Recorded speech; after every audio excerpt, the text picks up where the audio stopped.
তোমাকে একটা প্রশ্ন জিজ্ঞাসা করিব। সে বলল, ভাই একসাথে খেলছি, ফিরছি, উঠছি, বসছি, তুমি আমাকে নির্দ্বিধায় জিজ্ঞাসা করতে পারো।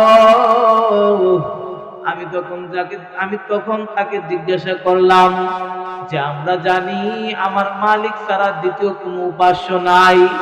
কোরআনেও পড়লাম, হাদিস তালাশ করিয়া দেখলাম, বুজুর্গদের জীবনেও পড়লাম, কিন্তু আমি যতবারে তালাশ করছি দেখলাম তোমাদের মূর্তিগুলো, তোমাদের উপাস্যর পরে আমার মাওলাই শ্রেষ্ঠ।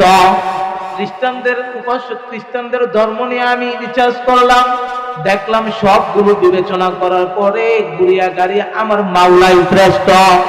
ভাই আমি তোমাকে প্রশ্ন করতে চাই। সে বলল, ভাই তুমি বলো, আমি তোমার প্রশ্নের জবাব দেব।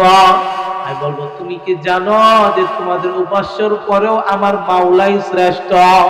সে বলল, আমি জানি, কিন্তু আমার বাপ দাদার ধর্ম, আমার 14 গোষ্ঠীর ধর্ম আমি বাদ দিয়ে ইসলাম ধর্ম গ্রহণ করতে পারবো না।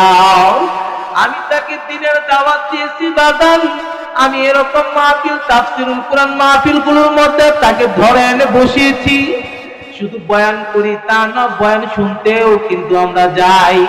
মাহফিলের মধ্যে তারা ধরে এনে বসানোর পরে এই হিন্দু ছেলেটার চক্ষু দিয়ে অজস্র পানি ঝরতেছিল। তাকে যখন আমি দরিয়া, যেদিন তাকে মাহফিলের বেষ্টনে বসাইলাম, আহ্বান ওই ছেলেটা না জানি তার দিলটা কি শুনিয়া নরম হয়ে গিয়েছিল। আমার কানের মধ্যে এখনো বাজে। আপনাদের সিরাজগঞ্জের রত্ন আব্দুল বাসেদ খান হুজুর ওই সময় বয়ান করতেছিলেন আমাদের শহর অঞ্চলের।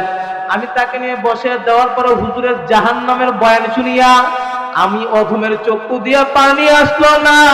কিন্তু ওই ছেলেটা হিন্দু ধর্মের ছেলে, সেই তা হুজুরের বয়ান শুনিয়া বিশ্বাস করলো, মনে প্রাণে মেনে নিয়ে সে কাঁদিতে শুরু করিল। বয়ান শেষ হইল, মুনাজাত হইল। আমি বয়ান শেষে জিজ্ঞাসা করলাম, ভাই আমিও মুসলিম জাতি, আমিও তো জাহান্নামকে ভয় করি। না জানি তোমার কোনো এক ভালো কাজের কারণে আল্লাহ তাআলার এমন একটি পবিত্র মঞ্চে মাহফিলে তোমার চক্ষু দিয়ে পানি বাইর করছে। আল্লাহু আকবার। আমি অদম, আমি গুনাহগারের চক্ষু দিয়ে পানি বাহির করলো না। আহা, আমি তাকে জিজ্ঞাসা করিলাম, তখন আমার চক্ষু দিয়া পানি বাহির হইল।